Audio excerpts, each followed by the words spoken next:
Hi friends, today let's reflect about waiting. Most often we are not happy about waiting, especially when we have to wait long hours and in long queues. We always think that waiting is a losing game. But today let's think about it differently. Waiting is not a waste of time. It is an unavoidable reality in our lives. We often wait for something or the other, big or small, important or unimportant.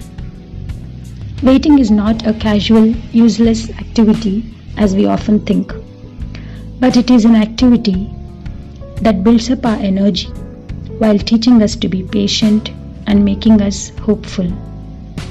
Yes, waiting for me is a process or activity that entails two great virtues in it: patience and hope. Waiting teaches us to be patient and to be hopeful. What makes waiting holy depends on what we do while we wait.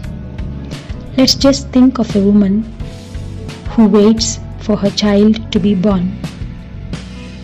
What does she do while waiting for her child to be born?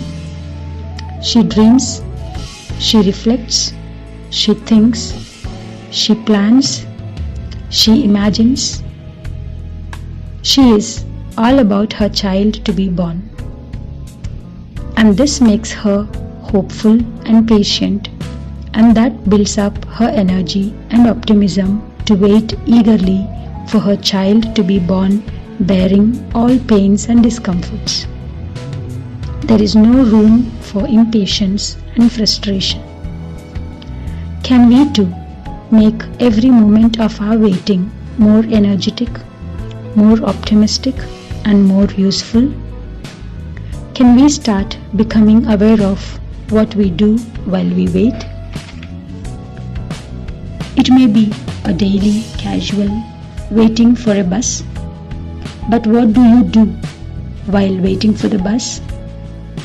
What do you have on the other end to reach that you wait here and now?